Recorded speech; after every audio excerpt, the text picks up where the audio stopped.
Saludos, mi nombre es Marco Nogués y soy profesor de física de la Universidad Autónoma de la Ciudad de México. En este video vamos a presentar cómo resolver problemas de dinámica con movimiento rectilíneo. Esta presentación está basada en el libro de Randall Knight de Physics para Ciencias e Ingeniería. Y lo que vemos aquí es la parte derecha, el libro original de Principia de Newton, donde vienen las tres leyes de Newton enunciadas, y del lado izquierdo tenemos un experimento casero que ustedes pueden hacer para experimentar sobre estos movimientos. En este caso es poner un carro y ver cómo se mueve utilizando diferentes fuerzas. Los objetivos de aprendizaje son muy importantes que los tengan claros.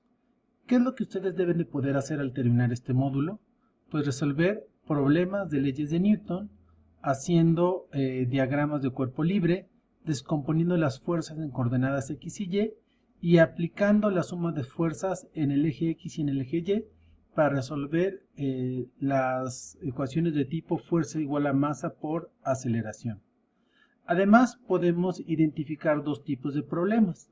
Los problemas cuando hay una fuerza constante que se está aplicando y por lo tanto hay una aceleración. Y también cuando el objeto está en equilibrio, es decir, la fuerza neta es igual a cero y por lo tanto el objeto se encuentra ya sea en reposo o con rapidez constante. Finalmente, va a ser muy importante poder diferenciar entre los conceptos de masa, fuerza de gravedad y peso, y poder modelar matemáticamente la fuerza de fricción, tanto estática como dinámica. Entonces, una buena idea es que hagan un resumen de estos objetivos de aprendizaje, de tal manera que ustedes los puedan explicar con sus propias palabras. ¿Qué significa entender las leyes de Newton? Nosotros podríamos simplemente apuntarlas y aprendernoslas de memoria, y sin embargo esto no va a garantizar que podamos aplicarlas con éxito en las diferentes situaciones que nos podemos encontrar donde intervienen fuerzas y movimiento. Por otro lado, es importante recordar que la humanidad le tomó muchísimos años justamente poder establecer estas relaciones de manera matemática. Por lo tanto, como todas las actividades, están diseñadas bajo una cierta idea que es importante que la conozcan. Primero, hay que explorar las ideas y conceptos tanto que tengamos nosotros previamente como las ideas y conceptos que vamos a explorar de esta unidad. Después hay que acceder a videos, lecturas, a las clases para poder hacer resúmenes de lo más importante del tema a discutir. Finalmente, para realmente entender, necesitamos involucrarnos activamente con el tema. Y esto implica discutir, explicar, encontrar evidencia, hacer experimentos donde generalicemos y aplicamos los conceptos, crear analogía y usar diferentes representaciones, que es un poco lo que nos dice Tina Blitt en su libro Enseñar para el Entendimiento. Y finalmente tenemos que evaluar lo que nosotros hemos aprendido. Una de las maneras de poder hacer esto es justamente escucharnos explicar un problema o una idea, recordando que siempre tratamos de entender qué pasa con las diferentes situaciones físicas donde intervienen las fuerzas y los movimientos. Finalmente es muy importante señalar que con las leyes de Newton y los problemas de fuerza y movimiento es muy frecuente que nuestros resultados o lo que nosotros pensemos a través de nuestra intuición sea incorrecto. Y por lo tanto tenemos que revisar nuevamente los experimentos bajo otros ojos justamente para entender de manera a través de las leyes de Newton qué es lo que está sucediendo con las diferentes situaciones físicas.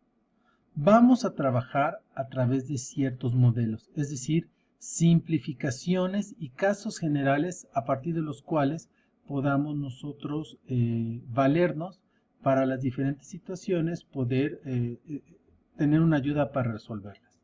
Y el primer modelo es el modelo de equilibrio. Como podemos ver, un ejemplo sería cuando tenemos un globo que está sobre una cama de aire. Esto lo podemos hacer en casa con un disco compacto. Y lo que vamos a ver es que la suma de las fuerzas va a ser igual a cero. La consecuencia de esto es que el objeto va a poder estar en reposo, pero también va a poder estar con rapidez constante. ¿Cómo modelar esta situación? Pues vamos a considerar primero el objeto como una partícula puntual con aceleración cero.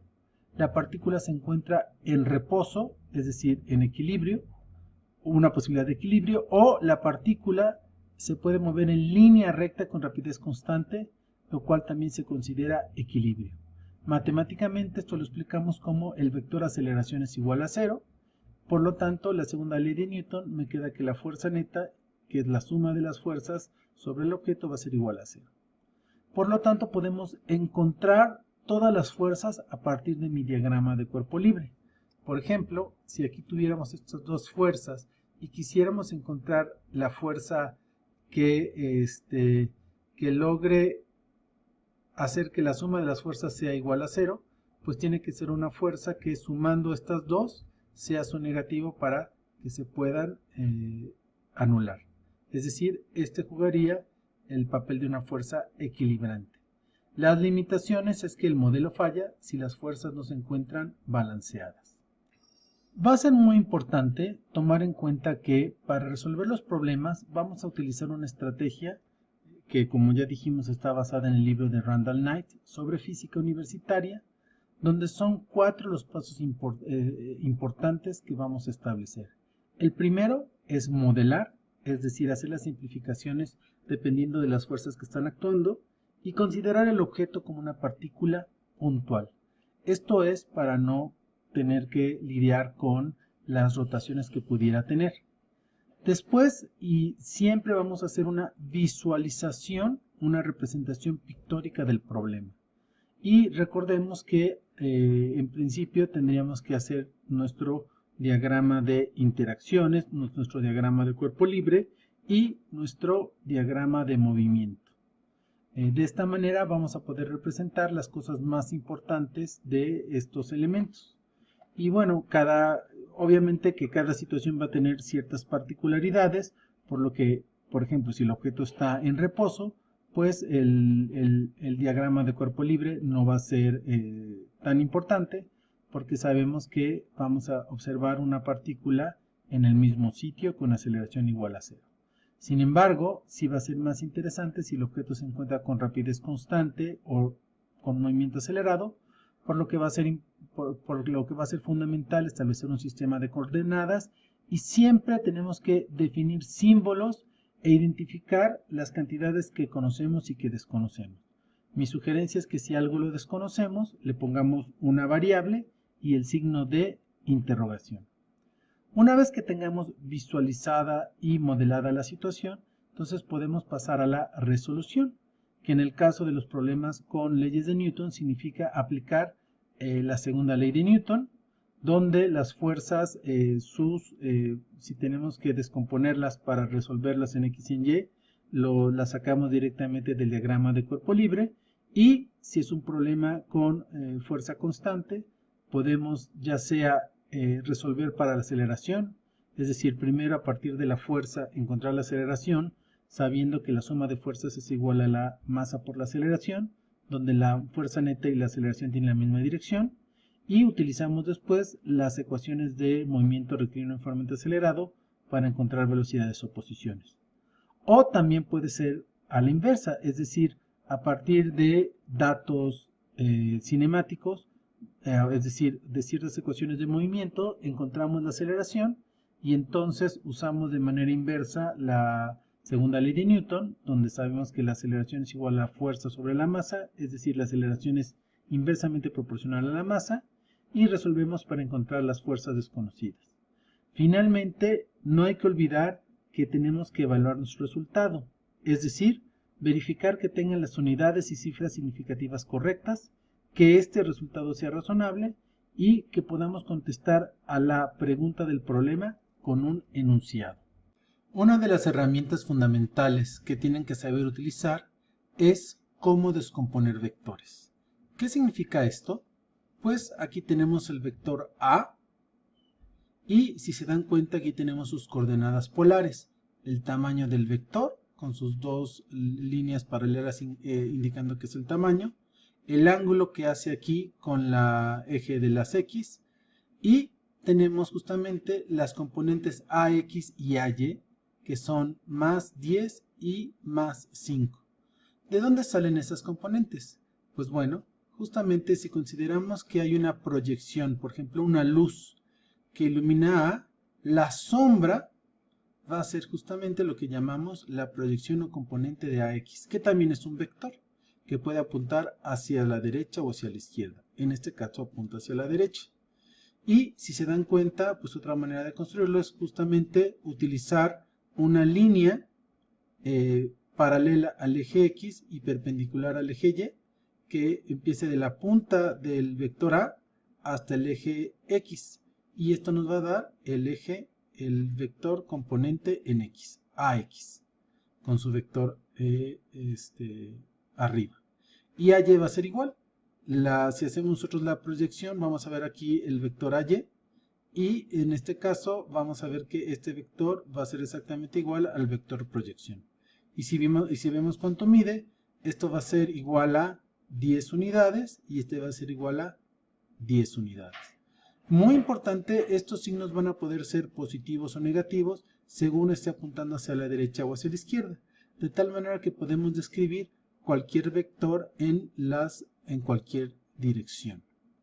Les recuerdo que está sacado del programa de FET de simulaciones, en donde ustedes van a poder utilizar en la parte de explorar, van a poder poner diversos vectores y van a poder ver sus vectores componentes al poner esta tecla, o también pueden poner los vectores componentes de tal manera de que estén en los ejes cartesianos. Son el mismo tipo de vector.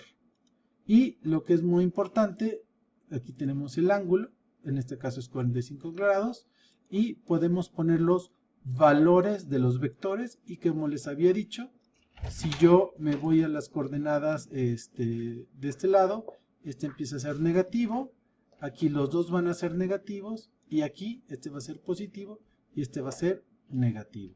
Entonces les invito a que jueguen con esta aplicación para que se acostumbren a pensar bien en los vectores. Regresando a nuestra presentación, haz en la bitácora, dibuja este cuaderno, pon la notación de coordenadas polares y coordenadas cartesianas. Fíjate muy bien en cómo hay que poner siempre los signos de los vectores cuando indicamos que es un vector. Si se trata de componentes, no ponemos la flechita, estos van a ser positivos o negativos. Y si trata del tamaño, vamos a poner las dos barritas laterales.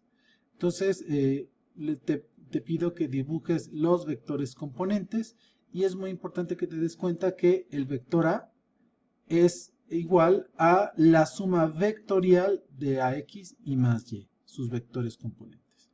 Y como ejercicio, te reto a que ahora pongas el vector B y hagas la suma vectorial A y B con el método punto origen, y utilizando las coordenadas cartesianas lo sumes para verificar que efectivamente A más B, que es un vector suma, da el mismo resultado tanto con el método gráfico, con el método algebraico. Esta otra aplicación nos va a ser muy útil para poder revisar constantemente los problemas de fuerzas. Por ejemplo, siempre si tuviéramos dos fuerzas sobre un mismo objeto, la pregunta sería ¿cuál es la fuerza, la suma de la fuerza, es decir, la fuerza neta, o en este caso la fuerza resultante? Entonces, lee las instrucciones que están aquí de la aplicación, y te pido por favor que puedes cambiar siempre el ejercicio, y lo que aquí va a ser importante es si tienes alguna duda acerca de cuáles son los componentes, pues siempre los vas a poder visualizar. Aquí están los componentes en X y en Y, o las coordenadas polares, y también los puedes arrastrar para ver cómo serían la suma utilizando el método punta origen. En este caso, para hacer la suma algebraica, pueden poner ustedes las coordenadas cartesianas y les va a dar el resultado total. Y para verificar su resultado tienen que ingresar las coordenadas. Si ingresan unas coordenadas incorrectas, les va a poner que es un error. Y entonces tienen que ver muy bien cuál es el vector correcto, porque inclusive aquí está dibujado y evidentemente no es el resultado correcto. El resultado correcto, si lo vemos y lo hacemos aquí, va a ser efectivamente que tenga 0 en su componente en X y 3 en su componente en Y. Y en ese momento me marca el vector correcto. También si pongo animar resultante, me va a poner hacia dónde está la dirección y sentido de la flecha, y finalmente la solución me pone el resultado correcto con el método punto origen. El otro tipo de problemas que también puede resultar en un problema de dinámica es un problema en equilibrio, y en este caso la idea es encontrar el vector que al sumar a estos dos vectores el resultado me dé 0. Nuevamente, aquí es interesante que nos demos cuenta que hay muchas maneras de hacerlo, pero otra vez me están pidiendo la fuerza equilibrante. Una manera de guiarme es, por ejemplo, hacer la suma de los vectores, que ya habíamos visto que 3, 0, y para hacer que este vector que en realidad sustituye estos dos esté en equilibrio, pues hay que poner el mismo vector, pero en sentido contrario, con la misma dirección, pero en sentido contrario. Lo cual va a ser, en este caso, el vector 0 con componente menos 3. Y vemos que, como no me marca error, es correcto. Y a la hora de animar la resultante, el punto se queda fijo. ¿Por qué? Porque justamente está en equilibrio. Muy importante recordarles que el equilibrio en la mecánica newtoniana significa no solamente cuando un objeto está en reposo, sino cuando tiene velocidad constante, pues en ambos casos la aceleración es igual a 0. Y pueden practicar con varios ejemplos y también con 3 vectores. Los ejercicios entonces son que puedan sumar 2 vectores fuerza al hacer el vector resultante, y en su cuaderno tienen que dibujar los vectores, anotar sus coordenadas cartesianas y hacer la suma algebraica, y hacerlo también por el método gráfico, comprobando el resultado con la aplicación. Si necesitas hacer más ejercicios, pues justamente para eso está, lo puedes hacer todas las veces que quieras.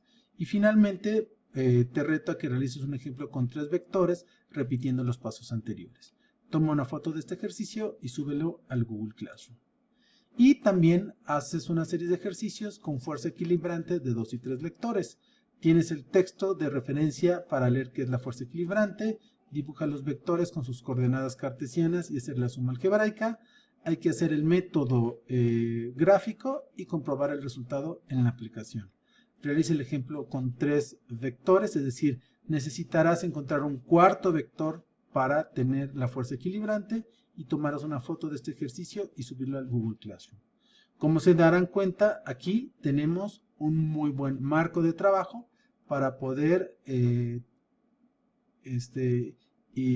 trabajar cualquier problema de dinámica. Muchas gracias, espero que les haya resultado útil.